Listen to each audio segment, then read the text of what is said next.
ಹೋದ ನಾನೊಂದು ಪೋಸ್ಟ್ ನೋಡಿದೆ ಥ್ರೆಡ್ಸಲ್ಲಿ.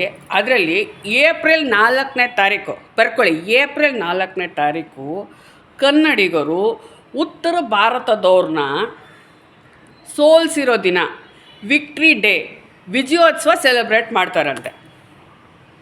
ಕೇಳಿದ್ರೆ ನಾನಂತೂ ಕೇಳಿಲ್ಲಪ್ಪ. ನಾನೇನಿದ್ರು ನವಂಬರ್ 1 ನಿಮ್ಗಳ ಥರ ಕನ್ನಡ ರಾಜ್ಯೋತ್ಸವ ಅಥವಾ ಕರ್ನಾಟಕ ರಾಜ್ಯೋತ್ಸವ ಅಂತ ಮಾಡ್ತೀವಿ, ಮುಗೀತಲ್ಲಿಗೆ. ಈ ಏಪ್ರಿಲ್ 4 ಯಾವುದಪ್ಪ, ಏನಪ್ಪ ಅದ್ರ ಸಿಗ್ನಿಫಿಕೆನ್ಸ್ ಅಂದರೆ, ಏಪ್ರಿಲ್ 4ನೇ ತಾರೀಕು ಇಮ್ಮಡಿ ಪುಲಕೇಶಿ ಹರ್ಷವರ್ಧನನ್ನು ಸೋಲಿಸಿದ ದಿನ ಅಂತೆ.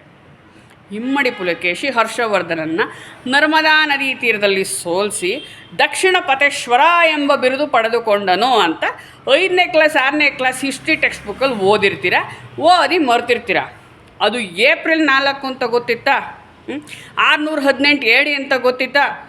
ದೇವರಾಣೆಗೂ ಗೊತ್ತಿಲ್ಲ ಗುರು.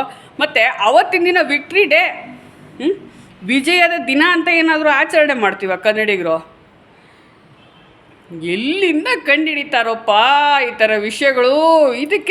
ಇದಕ್ಕೆ ಕೊಡಬೇಕು ನೋಬೆಲ್ ಪ್ರಶಸ್ತಿ. ಈ ವರ್ಷ ರಾಜ್ಯೋತ್ಸವ ಅವಾರ್ಡ್ ಏನಾದರೂ ಇದ್ದರೆ ಈ ವ್ಯಕ್ತಿಗೆ ಕೊಡ್ಸೋಣ. ಕಮಾನ್.